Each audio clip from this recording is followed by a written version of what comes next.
ایک قول ہے حضرت عبداللہ بن مبارک کا، اگر آپ کو یاد ہو گیا تو بہت سارا وقت آپ کا یہ ایک قول ہو سکتا ہے آپ کو کئی چیزوں کی اصلاح کا موقع دے دے۔ حضرت عبداللہ بن مبارک فرماتے ہیں میں گھوڑے پہ بیٹھا ہوا تھا، میرے گھوڑے نے سرکشی کی، میرے گھوڑے نے سرکشی کی، وہ تھوڑا سا ٹانگیں اٹھانے لگا، تھوڑا سا ادھر ادھر ہونے لگا۔ حضرت عبداللہ بن مبارک فرماتے ہیں میرا گھوڑا میری بات نہیں مانتا تھا، میرے مرید میرے شاگرد ساتھ تھے، مرید کہتے ہیں حضرت فوراً گھوڑے سے اترے اور اتر کر کے فوراً اللہ کی بارگاہ میں جھک گئے، نماز پڑھی، نفل پڑھے، رونے لگے، استغفار پڑھنے لگے۔ تھوڑی ہی دیر کے بعد دوبارہ گھوڑے پہ بیٹھ گئے، وہ گھوڑا بالکل صحیح ہو گیا، تابعداری کرنے لگا، فرما برداری۔ حضرت سفر پہ جانے لگے تو مریدوں شاگردوں نے پکڑ لیا، کہا حضور بتلائیے ہوا کیا؟ آپ فرمانے لگے میری زندگی کا تجربہ ہے، میرے جانوروں سے، میرے شاگردوں میں سے، میرے مریدوں میں سے، میرے بچوں میں سے جب کوئی میری نافرمانی کرتا ہے تو مجھے پتہ چل جاتا ہے، سن لے میرے شاگردوں میں سے، مریدوں میں سے اور میرے بچوں میں سے، میرے بچوں میں سے بول کے بتاؤ، میرے نام لیجئے، میرے وہ بھائی جو روز کہتے ہو نا پتہ نہیں کیا ہو گیا، سنو حضرت عبداللہ بن مبارک فرماتے ہیں میرے شاگردوں میں سے، مریدوں میں سے، بچوں میں سے جب کوئی میری نافرمانی کرتا ہے، حتیٰ کہ میرے گھر کے جانوروں میں سے بھی اگر کوئی میری نافرمانی کرتا ہے تو مجھے سمجھ آ جاتی ہے آج کہیں نہ کہیں مجھ سے میرے رب کی نافرمانی ہو گئی ہے،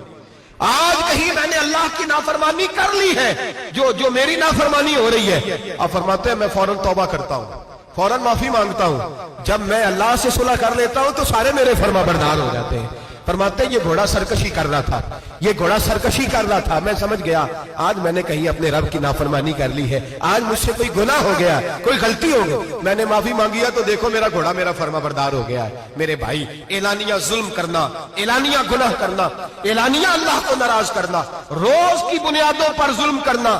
ہم صبح اٹھ کے سوچے تو صحیح کہ شام تک وقت گزرتا کیسے ہے، کتنی باتیں ہیں جن میں جھوٹ ہے، کتنے لفظ ہیں جن میں غیبت ہے، کتنی گفتگو ہے جس کے اندر غلاظت ہے، اور پھر کتنا رزق ہے جو حرام کا ہے۔ ایک صاحب کہنے لگے حضرت جی گھر میں بڑے دم درود کرایا، تویز دھاگا کرایا ہے، گھر کے کونوں سے کوئی روتا ہے، چلاتا ہے، کوئی جنات ہے۔ میں نے کہا اچھی طرح تجربہ کر لو، کہیں گھر کی وہ بنیاد حرام پیسوں کی نہ لگی ہو، یتیموں کا مال لگ جائے تو چیخنے کی آوازیں آیا کرتی ہیں، اگر ظلم سے گھر بنے ہو تو پھر وہاں سے خوف آیا کرتا ہے، اگر کہیں ظلم کا زیادتی کا پیسہ لگ گیا ہے، اگر کہیں جعلی دوائیاں بیچ کے پیسہ کما لیا ہے، اگر مردہ جانور ہوٹل پہ بیچ کے پیسے کما لیے ہیں، اگر کسی کے جذبات کچل کے مال بنا لیا ہے، لوٹ لیا ہے، پھر سکون کی نیند کوئی نہیں، پھر سکون کی نیند کہاں میسر آئے گی، پھر روز تو تڑپے گا، پھر روز تو روئے گا۔ رزق تھوڑا ہو، برکت والا تب ہوتا ہے جب اس کے اندر حلال شامل ہوتا ہے۔ اب تو میرے بھائی رشوت کے مال کو لوگ چائے پانی کہنے لگ گئے، اب رشوت کے مال کو مٹھائی کہنے لگ گئے، اب رشوت کے مال کو لوگ جو ہیں وہ کہنے لگ گئے یہ تو تحفہ ہے۔ اب لوگ کہتے ہیں لڑکا 20,000 کماتا ہے اور 40,000 اوپر سے بھی بنا لیتا ہے، اعلانیہ کہتے ہیں، اعلانیہ وہ جی سارا کچھ کر لیتا ہے، بڑی کمائی ہے۔ اب تو لوگ عمرے پہ گئے ہوتے ہیں، عمرے پہ، اور ایک دوست میرے کہنے لگے عمرے پہ گیا تھا، جس شخص کا میں نے ٹینڈر جس سے پاس کرانا تھا وہاں سے مجھے فون کر رہا تھا، میں سائن کر آیا ہوں پر مجھے پیسے لینے کا وقت نہیں ملا، میرا حصہ سائڈ پہ رکھ دینا، اللہ کے گھر میں کھڑا ہے۔ آج بھی کیتی جاندے ہو، نال لو بھی پیتی جاندے ہو، کھا کے مال یتیماں دا پیٹ مسیتی جاندے ہو، پھٹ دلاں دے سیندے نہیں، ٹوپیاں سیتی جاندے ہو، نفس تے چھری پھیر دے نہیں، دمبے کیتی جاندے ہو، فرض پلائی بیٹھے ہو تے نفلہ نیتی جاندے ہو،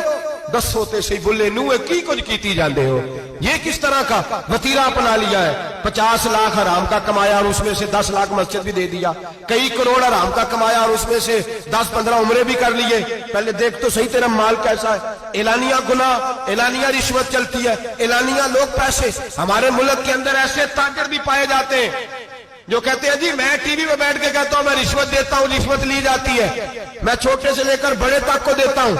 یہاں چھوٹے مجرم بند ہیں، بڑے آزاد ہیں۔ خدا را ڈرو، جب اتنے اعلانیہ رب کریم کی نافرمانی ہوتی ہے پھر اللہ کے غضب کو آواز ہوتی ہے، پھر رب کریم جلال میں آتا ہے، پھر بستیاں اجڑتی ہیں۔ اللہ فرماتا ہے وَمَنْ أَعْرَضَ عَنْ ذِكْرِي فَإِنَّ لَهُ مَعِيشَةً ضَنْكًا، اگر تو میرے ذکر سے منہ پھیرے گا میں تیری زندگی تیرے لیے تنگ کر دوں گا، میں تنگ کر دوں گا، سارا کچھ ہونے کے باوجود تو دکھی رہے گا، ہر چیز تیرے پاس ہوگی تو اذیت میں رہے گا۔ فَإِنَّ لَهُ مَعِيشَةً ضَنْكًا، میں تیری زندگی تنگ کر دوں گا۔ وَنَحْشُرُهُ يَوْمَ الْقِيَامَةِ أَعْمَىٰ، قیامت کے دن میں تجھے اندھا کر کے اٹھاؤں گا۔